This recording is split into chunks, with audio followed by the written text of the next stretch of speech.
มเกียรติศักดิ์ศรีสมเป็นเลือดนักรบลาวสู่หบหลายข้างหลายข่าว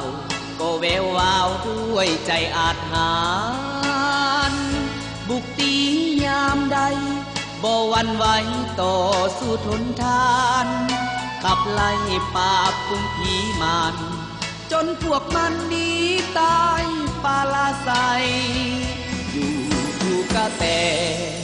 หนักแท้กำลังศัตรูแต่ก็ตัดสินใจสู้ยืนเคียงคู่ต่อสู้สิงใสบ้านงกนาโพห้วยยาพืชฝดเดือดเป็นไปน้องบัวลาวปันตีสนามใหญ่ก็มีใส่สนาทุกทีสองสหายสมใสสหายสู้กันการเมืองและการทหารได้ประสานคำสั่งโจมตีถล่มพวกมันเสียงสนั่นก้องปัตตภีพวกลูกมือจักกะพัดถอยหนีมันบ่มีวันหวนคืนมาเมื่อยามเดือนเพ็ง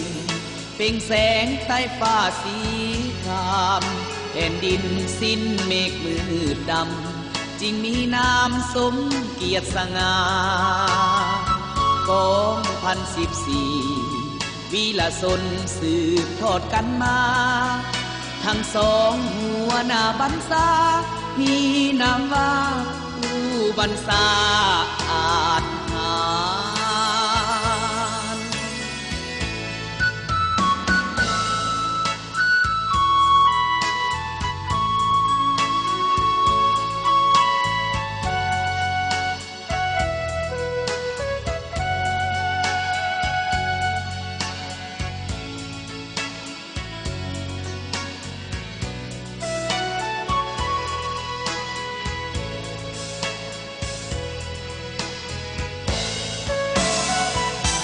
สองสหา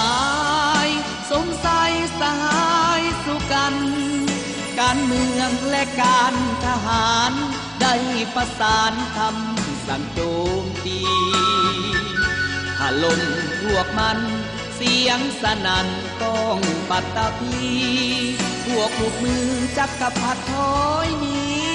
มันบ่มีวันหวนคืนมาเมื่อยามเดือนเพ็งเปล่งแสงใต้ฟ้าสีครามแผ่นดินสิ้นเมฆมืดดำจึงมีนามสมเกียรติสง่ากอง1,014วีรชนสืบทอดกันมาทั้งสองหัวหน้าบรรษามีนามว่าผู้บรรษาอาจ